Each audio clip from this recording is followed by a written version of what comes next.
La crise sanitaire a mis le logement sous pression, encore plus pour les expulsions.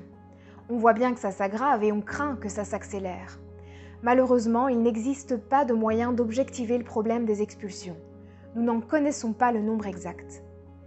La situation sociale et économique des ménages pèse lourdement sur les expulsions. En 2015, l'IWEPS montre que leur nombre a plus que triplé autour de la crise de 2008.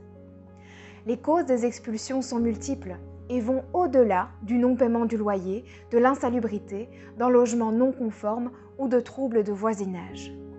Certains diront « Oui, mais c'est normal, il faut bien que les propriétaires aient un moyen lorsque le locataire ne paie pas son loyer ou dégrade son bien. » Soyons clairs, notre objectif n'est pas d'opposer propriétaires et locataires, mais de nous interroger sur le fondement même des expulsions et sur l'impact social durable qu'elles produisent sur les familles qui les subissent.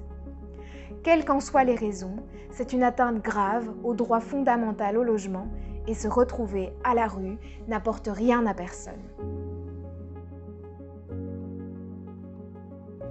Les expulsions sont un échec pour tout le monde, pour le locataire, pour le bailleur, pour les pouvoirs publics et pour la société dans son ensemble, parce que c'est un mécanisme d'exclusion aux conséquences dramatiques.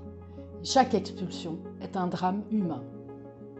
Les expulsions ont aussi un coût pour les familles, que la procédure va surendetter, pour les bailleurs, pour la société, qui paye les institutions chargées de ces expulsions, sans compter les coûts indirects et cachés, l'hébergement, le relogement en urgence, l'accompagnement social et psychologique. Ça coûterait bien moins cher à tout le monde si ces moyens étaient investis pour prévenir les expulsions plutôt que de réparer les dégâts après coup. Il a fallu la crise sanitaire pour que l'on suspende temporairement cette pratique. C'était indispensable, mais c'est insuffisant pour répondre à la problématique. Les expulsions sont des bombes à retardement, mais on peut les désamorcer. Avant tout, il faut obtenir des données pour mesurer l'ampleur des expulsions. C'est indispensable pour mieux comprendre la problématique et faire les bons choix politiques. Pour prévenir les expulsions, des mesures sont possibles.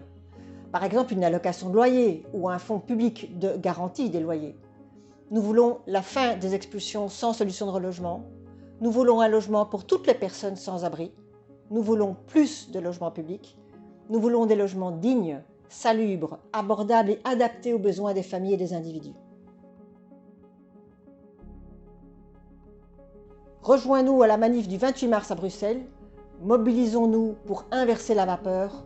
Travaillons ensemble à éviter les expulsions. Objectivons cette réalité par des données. Le logement est un droit, c'est ensemble qu'on y arrivera.